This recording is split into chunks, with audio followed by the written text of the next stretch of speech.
What do you get when you invite a hobbit to a diversity and inclusion party? I don't know. You call it tokenism. Non-fungible tokenism. Non-fungible tokenism, right, exactly.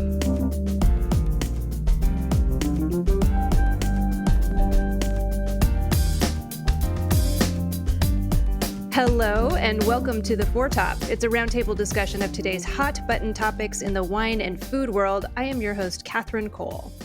And I am Martin Reyes, Master of Wine. And today we have a special surprise guest for our intro. We have Rachel Grossman, The Foretop's production assistant, here to get us up to speed before we record this episode. Yeah, Rachel, it turns out that you're not only a fine wine expert, but you also wrote your senior thesis on cryptocurrency. Is that right? Yeah, so I studied economics when I was at Reed College. And when I was a senior, I wrote my thesis on Bitcoin. So this was back in 2015, 2016, when it was, just barely starting to be a thing that people had heard about. And I was just really interested in basically, what is this weird thing, this so-called cryptocurrency. And at the time, it was starting to have these really crazy price fluctuations. So we saw it, going from being worth $60 to $200 to $300. Little did I know at the time it would, shoot up many, many thousands and tens of thousands of dollars. But so I wrote my thesis kind of examining what were the actual factors driving the price there, and could it be considered a currency or a money in a kind of like technical economic sense. Okay.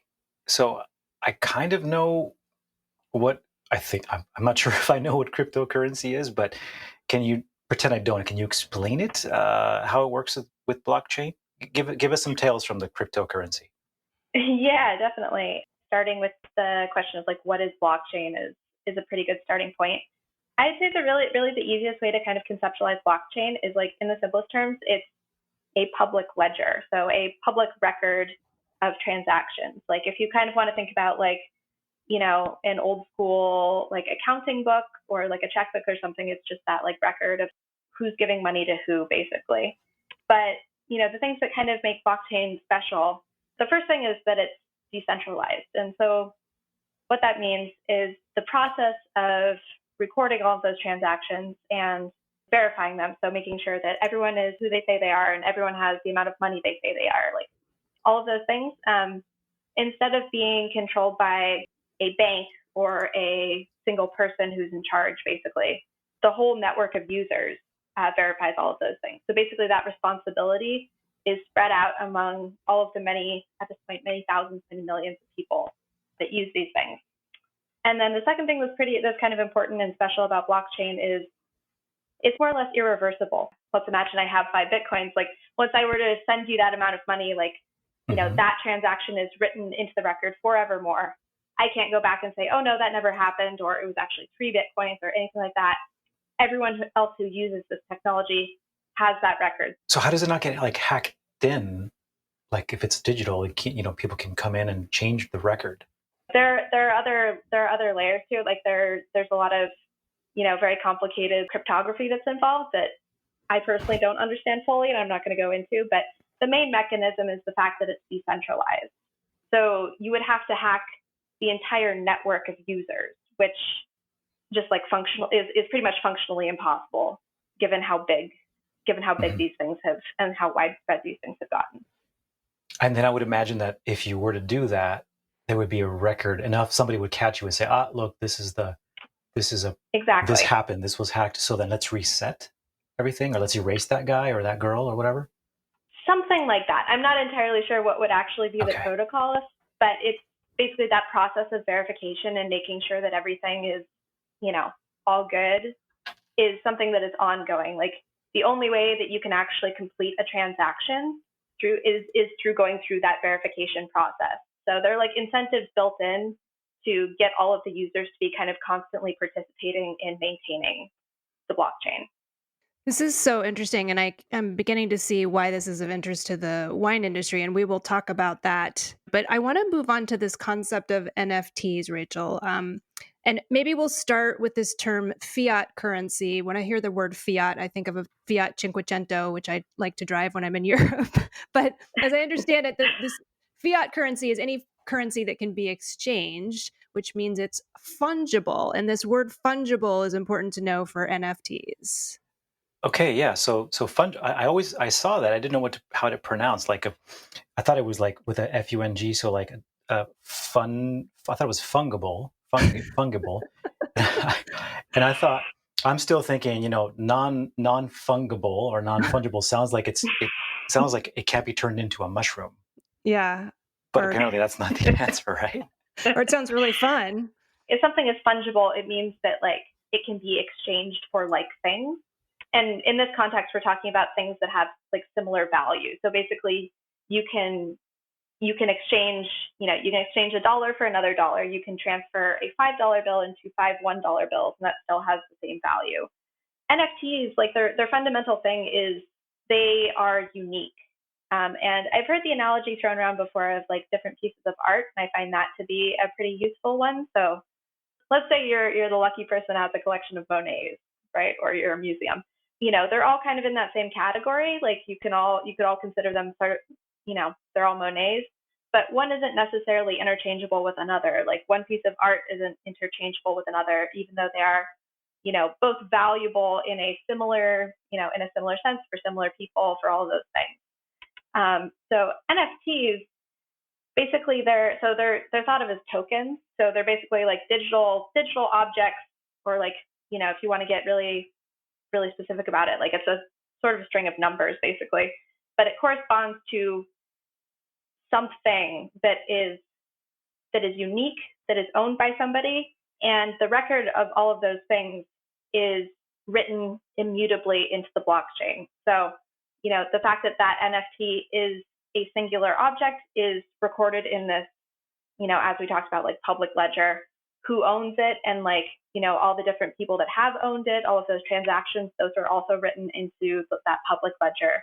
That's kind of the like very broad level overview. And this kind of brings it to the point where, we're starting to see, and I kind of understand how there would be a connection to the wine industry, particularly in the sector that is really interested in like, very valuable wines and, people that consider themselves wine collectors. That sector is largely worried with verifying authenticity. That's a huge thing. Like if somebody says they're selling like, some really prestigious first growth Bordeaux, like you would like to be very certain that is indeed what they are selling, and that that is what you are, about to spend a lot of money on. The framework of NFTs and of blockchain, it allows for like a really good way of, verifying authenticity, verifying ownership, and recording like the string of transactions. So like, as a, really rare bottle might be like exchanging hands, like there can then be a record of that is, much more trusted than other mechanisms for keeping track of things like that we've had in the past. Okay, so I am really seeing why the wine industry is so excited about NFTs right now. I was very confused about this just a couple of months ago, and I've been trying to read and learn. But Rachel, you've very much enlightened us. Thank you so much. We really appreciate your help with this. And I feel now somewhat ready, thanks to you, Rachel, to talk to our guests. We will be joined in this episode by Michael Juergens, who's a senior partner with a Big Four consulting firm, where he works with international wine businesses. He's also a lecturer at the Paul Marriage School of Business at the University of California, Irvine. He's a certified specialist of wine, a certified sommelier, an author, a stage 2 Master of Wine candidate. He does a lot of things. He's also the owner of SoCal Rum Company and also the founder of Bhutan Wine Company, and is leading development of the wine industry in the Himalayan nation of Bhutan. Well done, Michael. On the other side, we have Bedad Shahsavari. He spent his career at the intersection of technology and consumer spaces. He has been a partner in management consulting, venture capital, and incubators, co-founder of startups, and a board advisor to companies of various sizes. Now, most importantly for our purposes today, he is co-founder at Club de Vin, which is according to what we know here, it's an NFT wine club focused on experiences in the world of investment grade wine. Okay, so Let's find out what these guys can tell us about how NFTs tie into the wine industry, and let's get this episode started.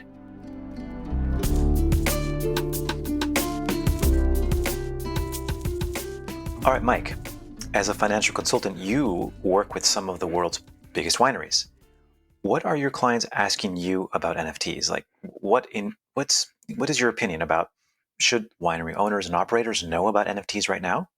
So I think we get two kinds of questions, generally speaking. The first one is more informational, like, what the hell is an NFT? Can you explain this to me? And the second type of question, which is perhaps becoming more prevalent, is this: what's the use case? And I facilitated a CFO forum in Napa a little bit ago, and we definitely, the topic of NFTs came up, and it was more I don't understand the use case yet, and I don't think any of us truly do. I feel like we should add that Mike is sitting outside in a beautiful spot in Portugal, and I'm hearing some birds tweeting, and I love it. But I just thought I'd Yes, explain. I am sitting over the Douro River, and there are birds tweeting outside. And I apologize, I wasn't able to get into my hotel room in time. But I will say there's so much going on in the crypto space right now, just across the board. And I think there are a lot of what I'll call ridiculously stupid NFT use cases. And I think, those get some press coverage. And, if you're a senior executive of a multi-billion-dollar global brand, you're looking at that going like, does this apply to me? And if so, how? Because I'm not sure I get it. What are some of those ridiculous use cases?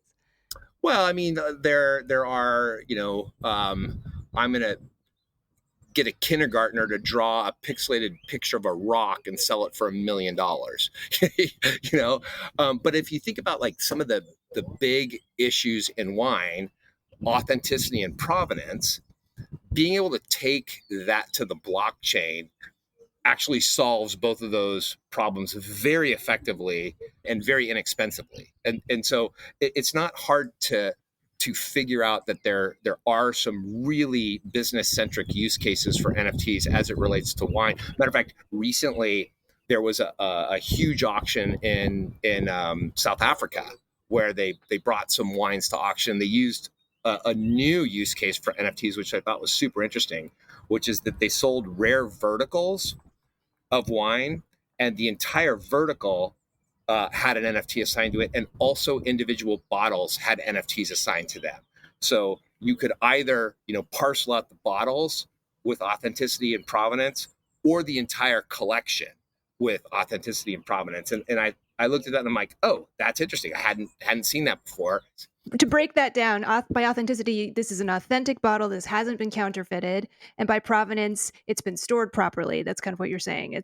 Well, you don't know, right? You can't tell if it was stored properly, but you at least know who had it and how long they had it, how many times it changed hands. And so that's a really easy use case. The other really valid use case that I see for NFTs in the wine space are the ability to potentially funnel funds back to the creator. And so you got to think about it. Like if I'm Albert de Boulogne and I make a beautiful bottle of DRC and I sell it to somebody I trust for $1,000 who I think is going to appreciate the wine, and the very next day that thing hits the auction market for $10,000, you don't get to participate in that value creation.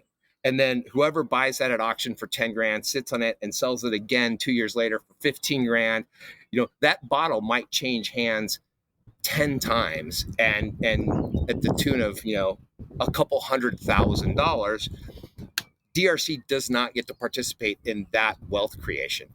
But by utilizing certain type of NFTs, they could get a commission on that where every time that sold hands, the actual creator of this beautiful thing could continue to participate in the value creation. For me, like if I'm a producer of wine, like that's a huge, huge benefit for why I might want to think about moving to NFTs for my wine. Right. So Mike, I can see how high-end producers sell their wines on futures off waiting list. The example you mentioned with Aubert de Villaine, the owner and winemaker of Domaine de la Romanée Conti, the most expensive Burgundy in the world, just for people who don't know what that is. Auctions and all that stuff benefits from NFTs, but and understanding the traceability, you get a cut every time the bottle is sold, etc. From what I understand, but what about ordinary wineries? What might they get out of NFTs? Maybe special club memberships or what? Yeah, so you think about like let's say you're you're not DRC, and your wines you're selling a $50 Pinot, in Santa Barbara. Probably that winery is trying to create a broader D2C marketplace, and they're utilizing a wine club model to do that.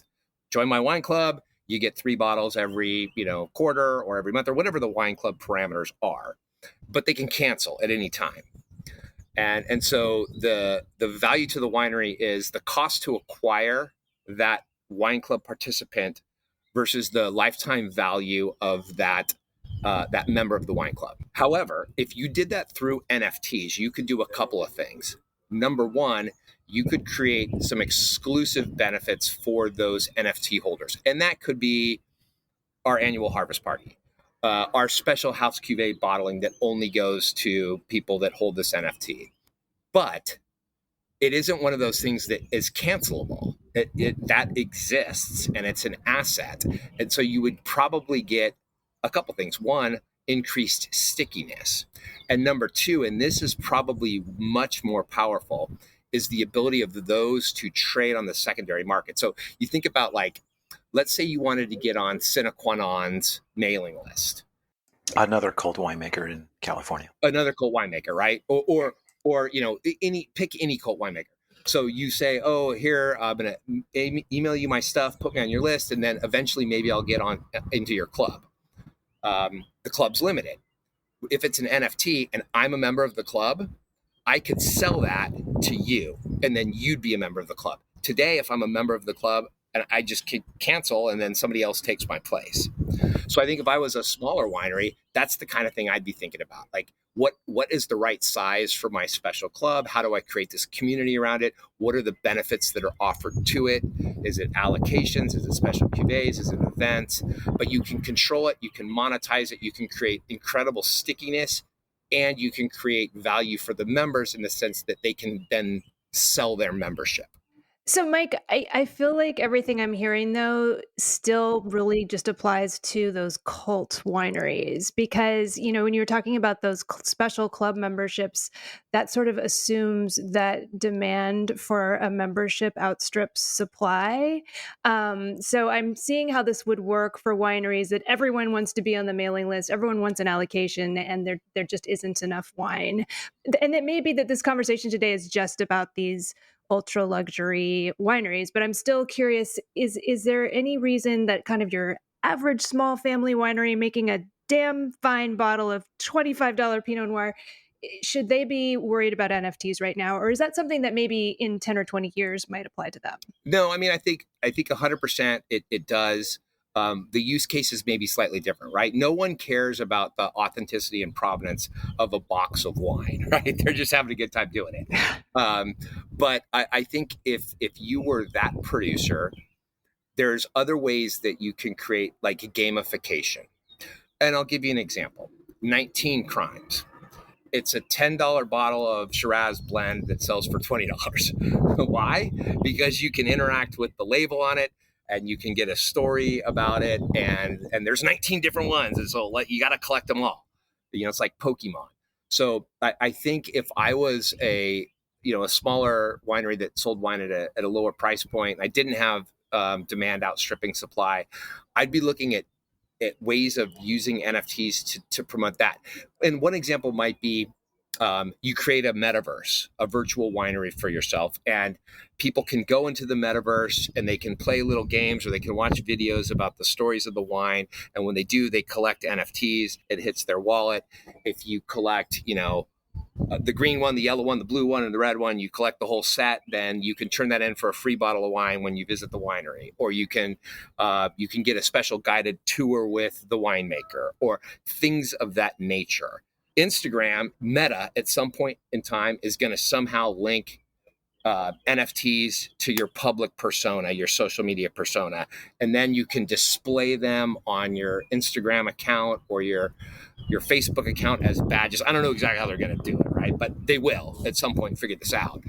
And at that point, maybe there isn't any value other than the social value that comes from like, hey, I did this cool thing.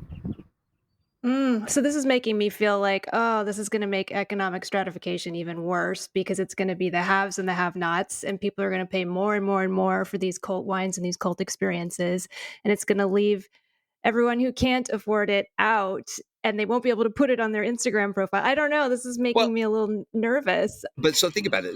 Let's say you're the winery that's doing like the $30 bottles of wine. It's not a cult, or a $20 bottle of wine, whatever it is. I mean, 19 Crimes is $20, but they built this model around it. Let's say you do that, and somehow you're able to create the funnest game. Then the value to the consumer is the status side of it. So, Bidad, let's get you in here. First of all, I know you have something to say about this, but I want that to segue to how does Club de Vin fit into this picture? I promise Mike and I didn't rehearse this, but Club de Vin is trying to do exactly what Mike said about where the utility is. We're all about creating the community and engagement platform for the industry on the one hand, and on the other hand, really becoming the platform layer that enables tokenization for any commerce. So really two pieces of the business model. One is community around that relatively small set of people that really want to engage deeper in investment grade wines, which is, a small subsegment of the wine world.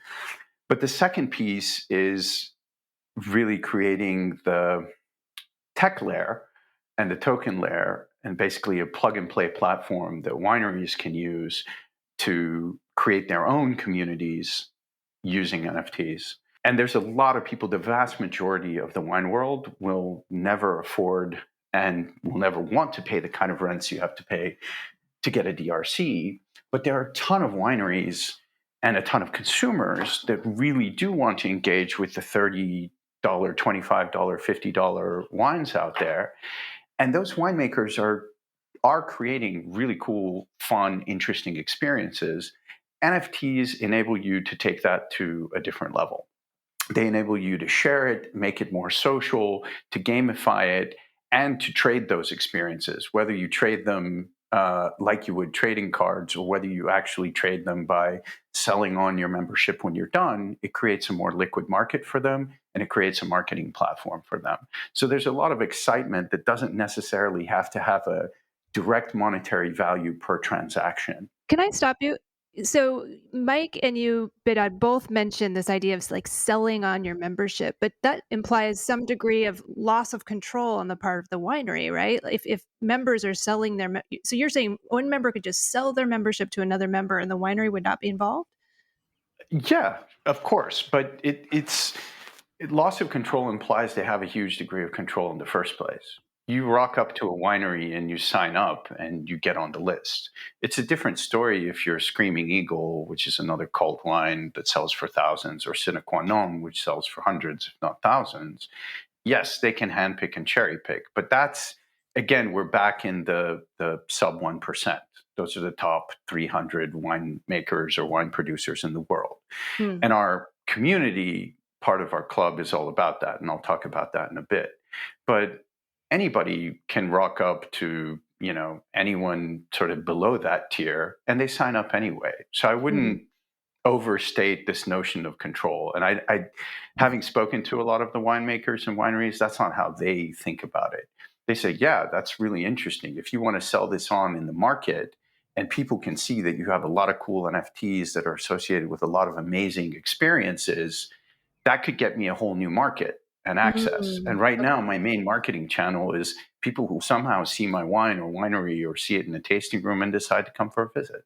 So I actually think it's going to give them a much bigger market. And that's the way the ones that we're talking to at least conceptualize it as well. So if you were to roll time back to the 90s, nobody had a website, right? If you were a winery, you why would you have a website? And then, everyone's like, oh, you should have a website. And then the first websites that kind of came out were just informational. And as it's moved forward to more e-commerce and now direct to consumer, I can't imagine a winery not having a website that did something, regardless of whether or not it was informational or storytelling or more immersive. Who knows? But every winery is going to utilize this technology in some form or another. So this idea of these emerging tech platforms, whether it's Metaverse or NFT or whatever, Web 3.0, just like the early days of the websites, I don't know that anyone really truly knows what exactly that might be. But $4 wine producers today have a website, as do the $400 wine producers.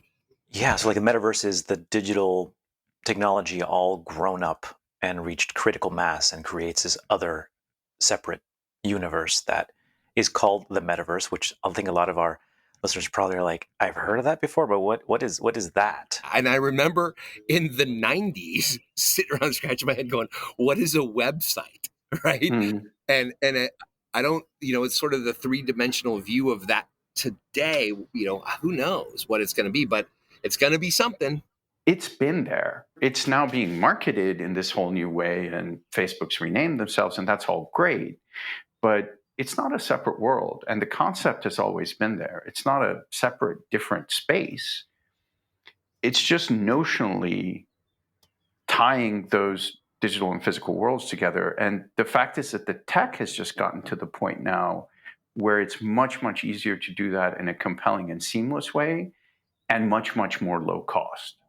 Right. So to spin up your virtual winery, the way that Mike was talking about, would have been prohibitively expensive before.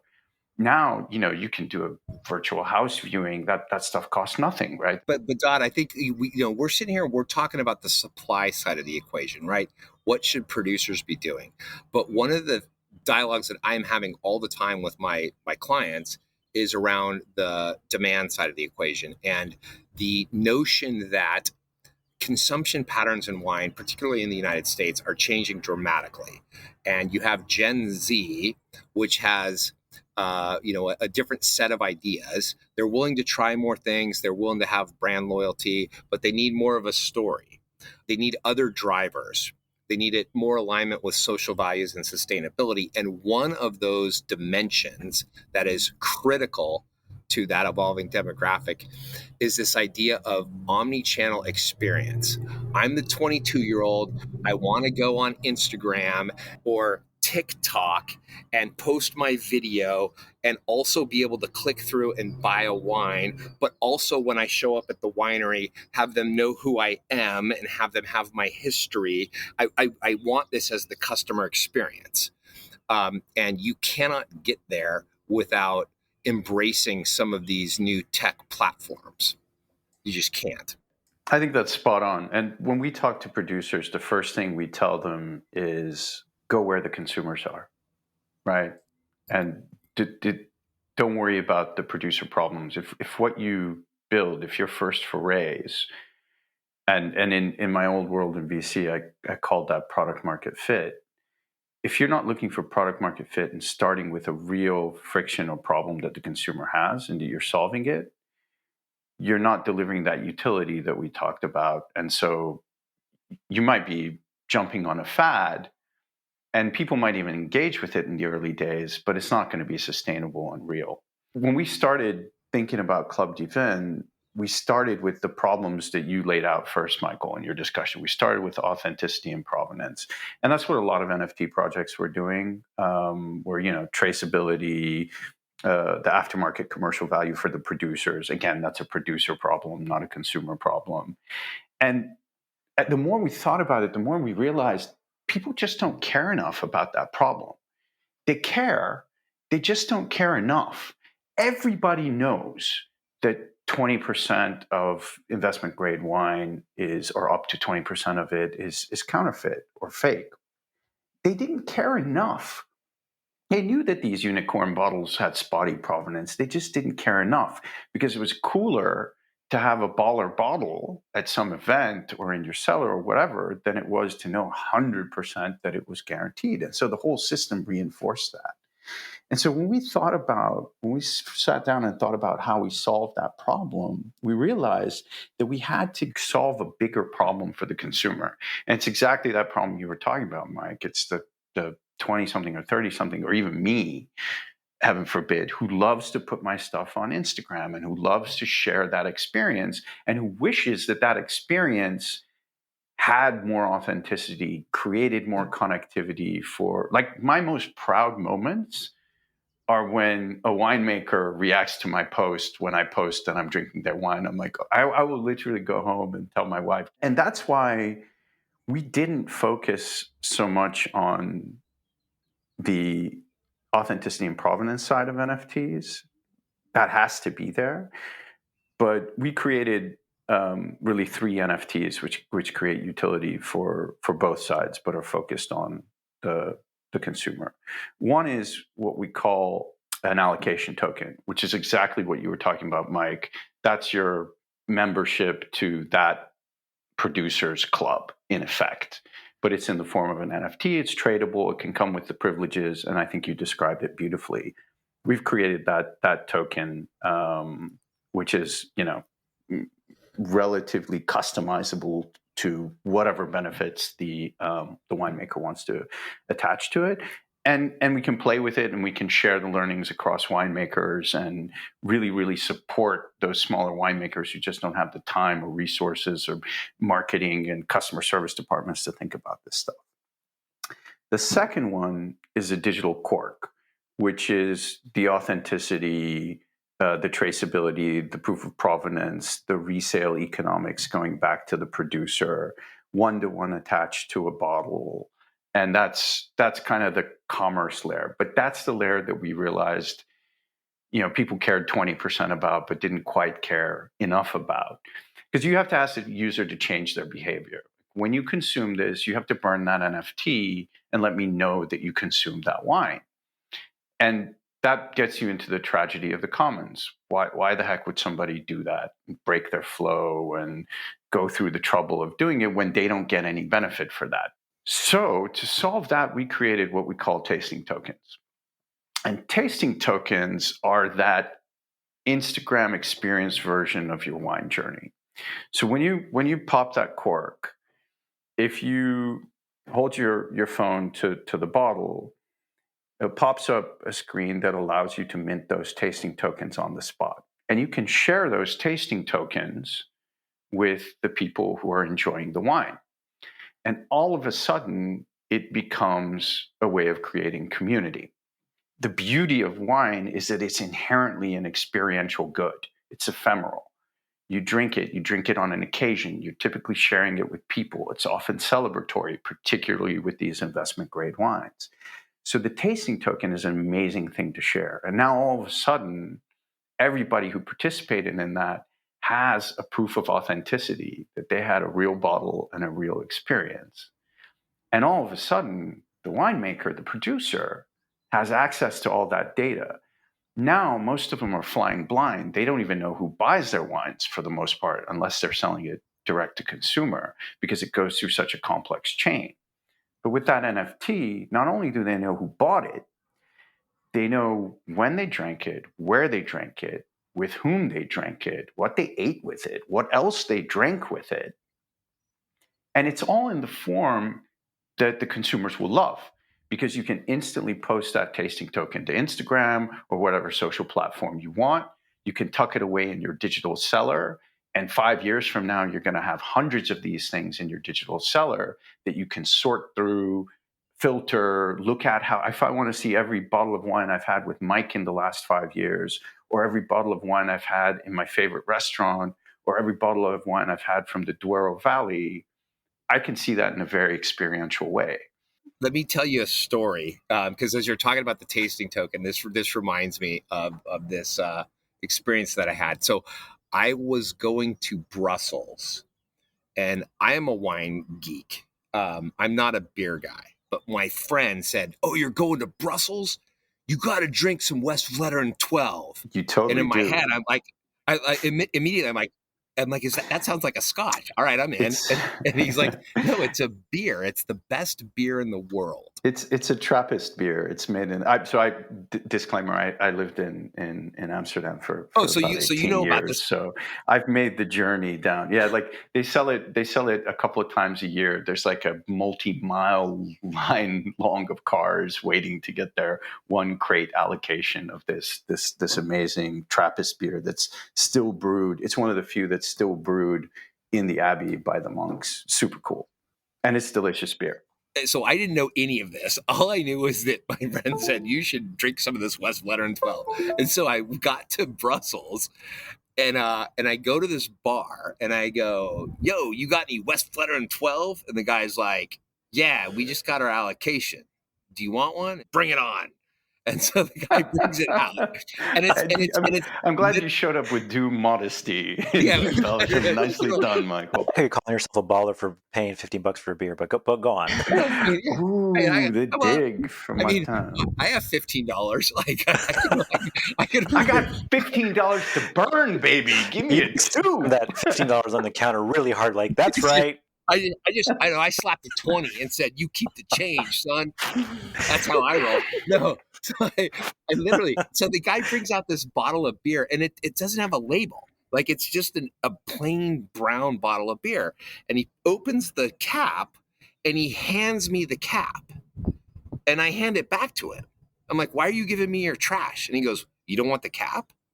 And I go, I don't know. Am I supposed to have the cap? He goes, dude, you want the cap. And I go, okay. And I take the cap and I put it in my pocket. I drink the beer. It's good beer. I'm not a beer guy, whatever. And so I get home and like the next morning, I'm like, oh shit, what is this? How do I have a beer cap? So I Googled it and the beer caps were selling on eBay for like $8. I remember thinking like, that's how important like this experience is to certain people. And I think the tasting token that you just talked about, that's the digital version of the West Vleteren 12 beer cap. That is a great reminder that I need to go talk to the guys at West Vleteren. That would be perfect one to put the tasting token on. You know, it's funny, Mike and Bedad, I have a similar memory that just popped into my head from when I traveled to Scotland, where I believe Bedad is right now. When I was like in college, I remember I was interning at a magazine and my editor said, okay, when you're in Scotland, go into a tiny pub, get a postcard and put a little beer ring, a glass ring on that postcard and mail it to us at the office so we know you're having fun. And I remember doing that like back in the 90s. And so what you're saying, Bedad, is this is kind of like the digital version of sending that postcard with my beer ring, my ale ring. This makes so much sense now. I'm starting to understand it. And what you said earlier was so fascinating about collectors not even caring if their wine is counterfeit because what they were purchasing. Care enough. Well, sorry to interrupt, Catherine. I don't want to say nobody cares. They just not quite enough to really change radically. Yeah, but what that says to me is what they're purchasing is the experience. And so that's what you're capturing with Club de Vin is that experience rather than just the authenticity, which is not quite as interesting. Absolutely. When people ask me what Oregon wines I'm excited about right now, I always say traditional method sparkling wines. That is bottle fermented wines made in the Champenoise style. And, you know, one of my favorite producers is Lytle Barnett. And luckily enough for us, they are our generous sponsor for this episode of The Foretop. Lytle Barnett produces vintage-driven sparkling wines that really speak of the Eola Amity Hills appellation. And Rachel and I are here, and we are going to taste through some delicious Lytle Barnett bubblies today. Let's dip into the 2015 Brut. Now, this is 70% Pinot Noir and 30% Chardonnay. You know, it's interesting. It only has 1.5 grams per liter of dosage. Sorry, folks, I'm getting a little geeky here, but that makes it more of an extra Brut than a Brut, and yet it's really round and rich, and that richness just comes from the fruit. I can see this delicious and beautiful sparkling wine going with heartier foods, but you know, Rachel is really the expert here, so I want to hear her thoughts. Yeah, this one is a little bit softer, a little bit richer. To me, it's more floral. I get like magnolia blossoms, but then it's tied together with this just like perfectly ripe pear. So I'm a huge fan. Well, folks, you need to try these wines for yourself. They are just delicious. So go to lytlebarnett.com to learn more about Lytle Barnett sparkling wines. That's lytle-barnett.com. That's Lytle Barnett. Thank you so much, Lytle Barnett, for sponsoring this episode. We really enjoy your wines. This episode of The Foretop is brought to you by Aubaine. Aubaine is French for windfall, and this refers to the serendipity around the Aubaine winemaking project, as well as to the strong winds off the Pacific that blow down the Van Duzer corridor and into the Eola Amity Hills in Oregon's Willamette Valley. These Pinot Noirs and Chardonnays are sourced from 2 estate vineyards in the Eola Amity Hills appellation, which I'm sorry, I just have to say this. It's my favorite appellation in the Willamette Valley. Those 2 vineyards are Anahata and the appropriately named Windfall Vineyard. The owner is Andy Lytle, whom we know at the Foretop from Lytle Barnett Sparkling Wines, and the winemaker is the extremely talented Isabelle Meunier.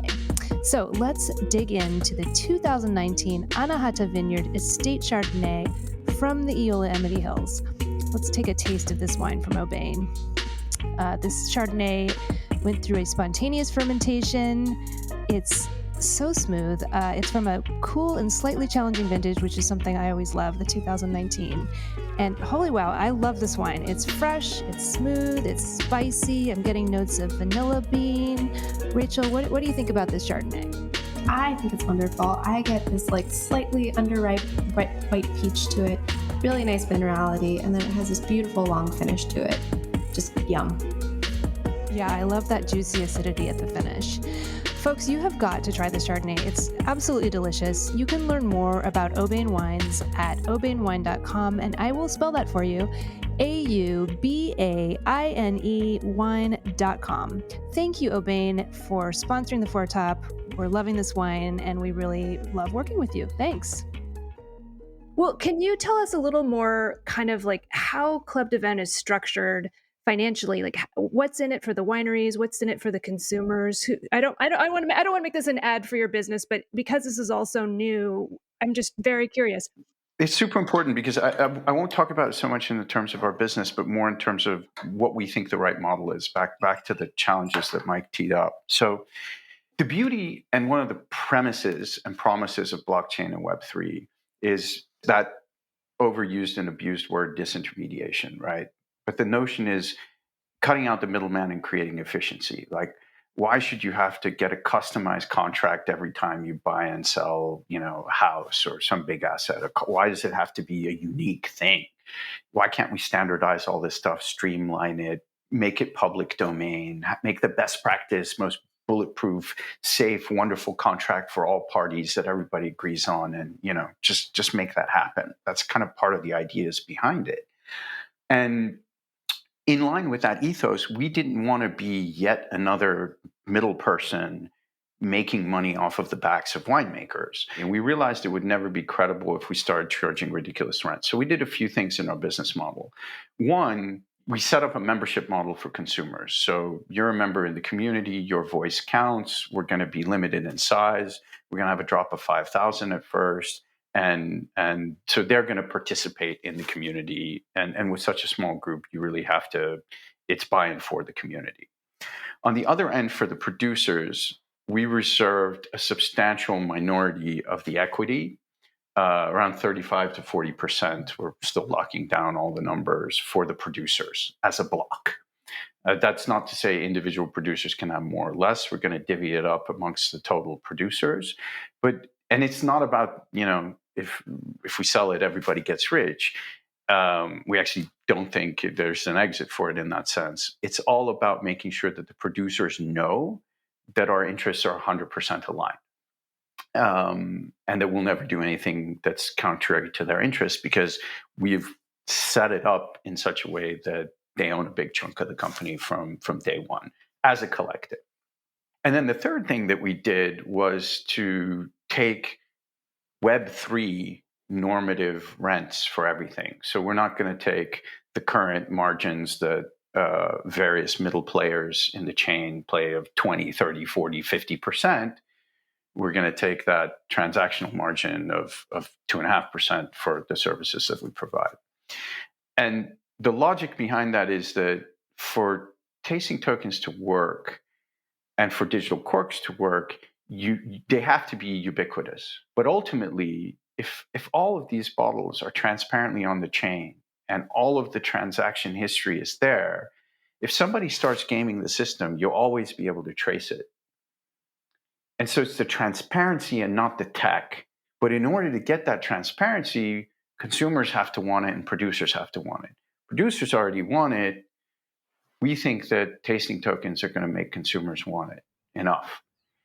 And so if we can drive ubiquity of digital corks and tasting tokens and effectively do that largely at cost or for reasonable rents, that's going to change the game of the industry and really help solve that sour grapes problem.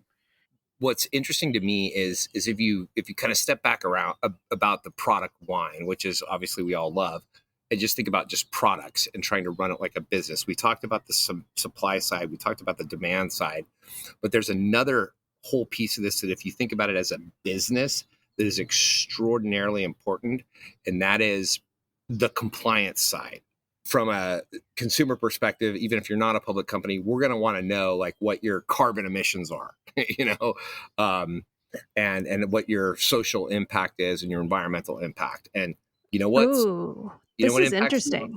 Yeah. So you're talking like accountability all along the supply chain. Like, it's coming. Oh yeah. This is in an NFT. It can't be faked. Yeah, so we actually have done this already for another client that's not in the wine vertical. And they were having, in their case, they were having more product returns than they wanted to. And so they attached some NFTs to the whole supply chain process. And through that, they were able to figure out like where the issues were coming from. So, is it a packaging issue? Is it a production issue? Is it a quality issue? Is it a shipping issue? Like, where is the issue? And through that, they were able to decrease their number of returns, which has a direct impact on bottom line. In my previous life, when I was with BCG Digital Ventures, we built the blockchain sustainability platform for the World Wildlife Fund in aquaculture for exactly that reason. It was all about traceability. Any individual piece might be faked, but if you get enough or close enough to 100% transparency, that's very, very hard to hack. And that's the foundational ethos of the blockchain: transparency, multiple ledgers all over the place with all of the data fully visible. And when you find use cases that bridge those two things, that's when things get really, really fun and interesting. Can I jump in though with a little devil's advocate comment, which is, doesn't it take a lot of energy to mint an NFT? I mean, if we're using it to hold companies accountable for their environmental impact, doesn't it take a ton of energy to do that? So let's talk about that for a little bit, because it's a great question, and it's probably one of the first ones we get when we talk to producers, because every producer cares about sustainability. Yeah. And for the most part, they're in the business of agriculture, and everybody in the business cares about it, not just because their consumers care, but because it impacts their everyday, right?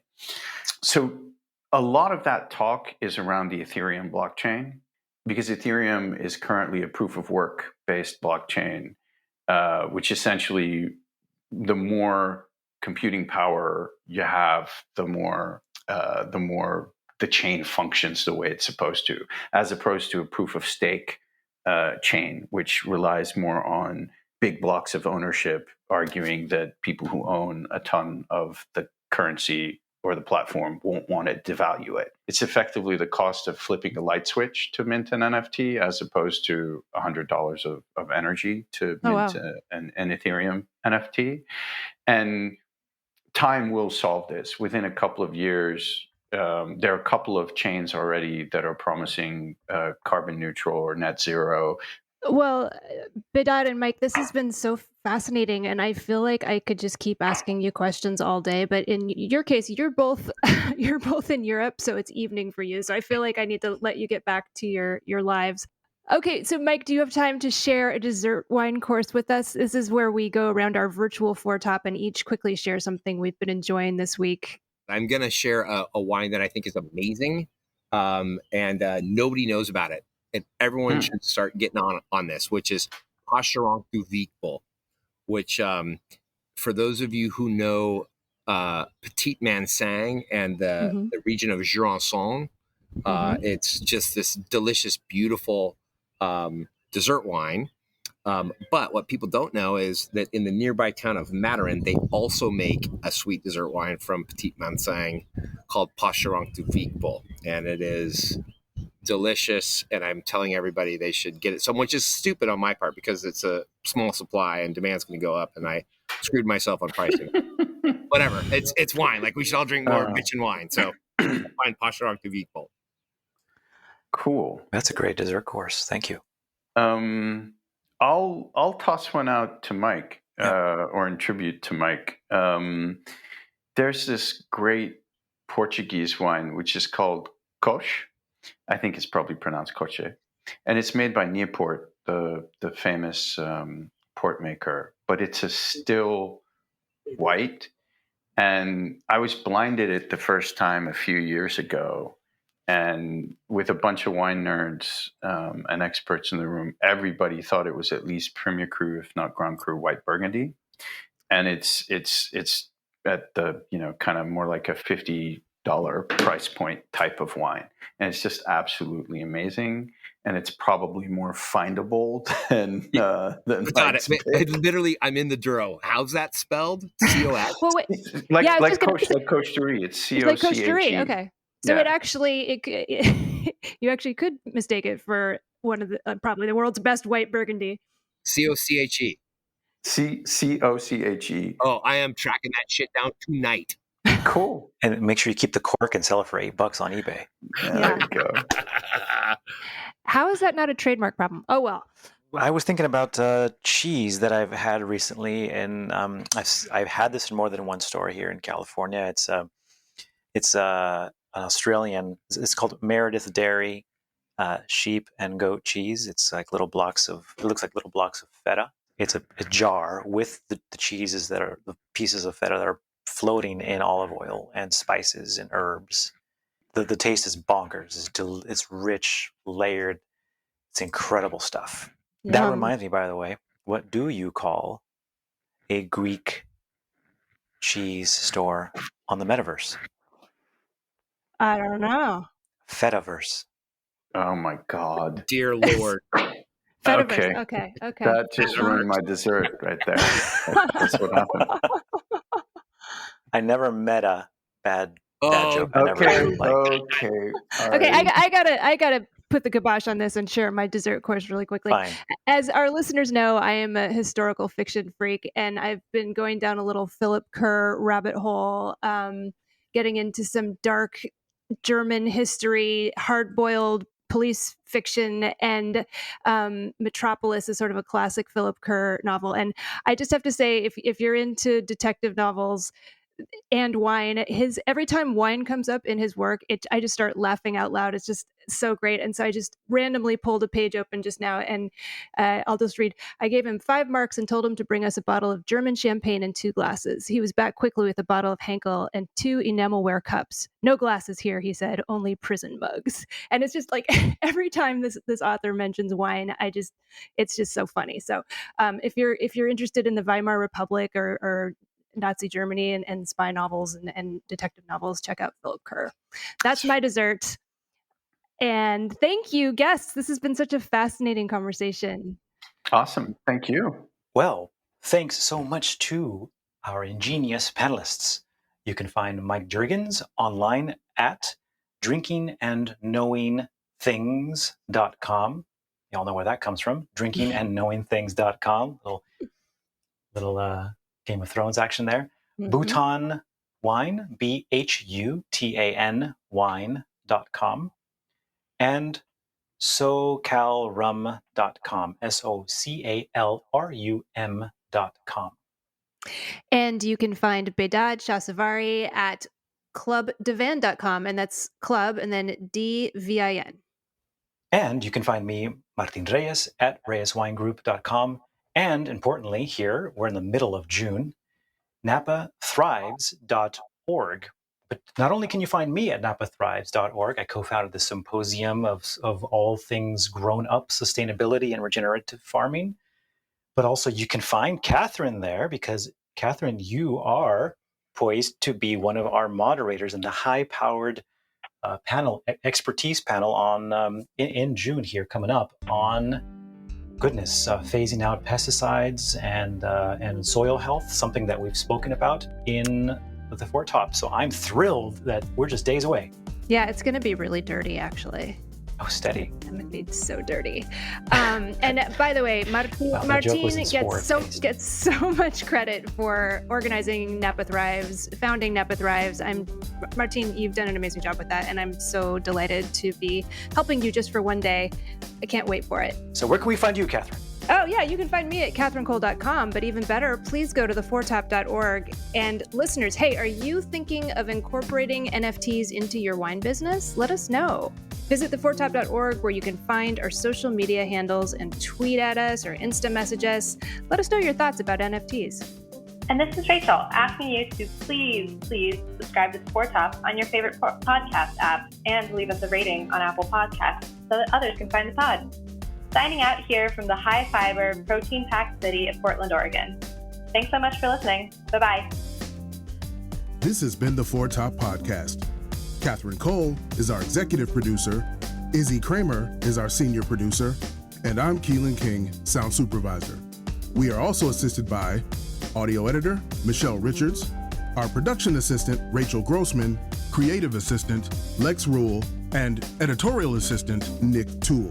Please visit our website, thefourtop.org, to learn more about us, listen to back episodes, reach out to us on social media, and purchase books written by our amazing panelists. And if you have not already subscribed to The Four Top on iTunes or Spotify, please do so and leave us a rating. Stay safe out there, and thanks for listening.